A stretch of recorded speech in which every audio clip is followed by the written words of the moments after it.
there's seems to be typically this asymmetry in terms of how this planning works, depending on whether a person is single or married when they're going into a nursing home.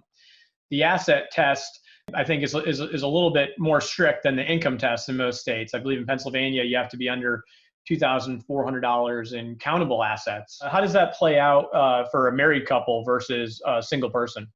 Sure. And you're right for the most part that we can assume that somebody going into care can't have more than about $2,400.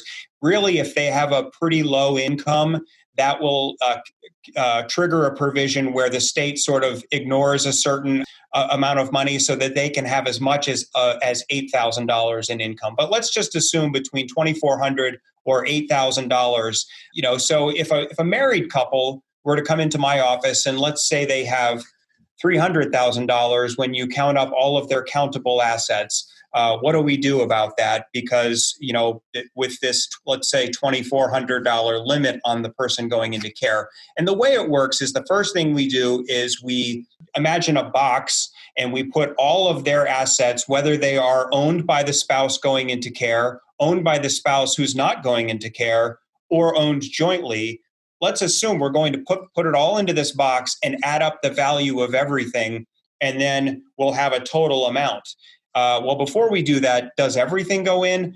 Pretty much the answer is yes. So what doesn't go into the box to be added up would be certain non-countable assets. So in the eyes of Medicaid, it's just not going to be part of the evaluation of their estate. So they're allowed to have one car. And it doesn't even matter if the person going into care is going to be driving the car, or if anybody's going to be, could be a child who's a caregiver might be driving the car, but they're allowed to have one.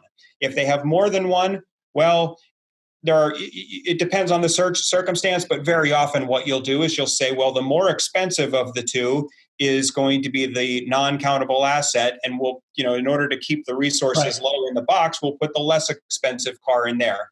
So that's the car. They're allowed to have if it's their primary residence, and especially if there's a spouse still living in it, and if the person going into care, if they're single, intends to return to the home, that is not a countable asset. So for eligibility purposes, you don't have to worry about having a $300,000 home. That's not going to put you way over the $2,400 asset limit. That's just not countable. We can get to other aspects of the house and how you want to, because people are always worried they're going to lose their house. Well, it's not at the eligibility point they need to worry about that. Right. That's not a countable asset. So so in Pennsylvania, the only other thing that comes to mind is IRAs, retirement accounts. So typically our clients are at a point where they're old enough to be taking required minimum distributions, and they've had these accounts for a long time. The way it generally works is the spouse going into care, that is a countable resource. And very often it's assumed we're going to have to liquidate that account, cash it in, maybe have some tax penalty depending on where they are in the scheme of things, and that money goes into the box. The IRA of the spouse who's healthy and not going into care is untouched. That's non-countable. So that's generally but everything else goes in. We add up the total amount and then essentially cut it in half to get what's called the community spouse resource allowance. This is only for married couples do we do this. We don't do this whole analysis with single people, to answer your question from the beginning. So for the community spouse resource allowance, you've counted up the value of everything in the box, you split it in half. Half of that amount stays protected from the outset. Again, this is part of the concern that we don't want a healthy spouse to be impoverished simply because the other one needed long-term care. So half of it is saved right off the bat. The other half, let's say if they had $300,000 in countable assets, $150,000 is what we have to bring down to $2,400.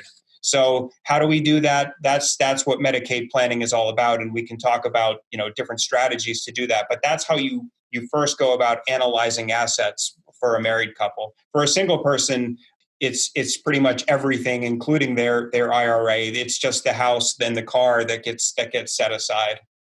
Right. So it's it seems like it's a two-step process of first figuring out what's countable and what isn't, and then secondly, I guess the question is, what can we do? After we allocate the CSRA to the community spouse, whatever assets are left over, what can we do from a planning perspective?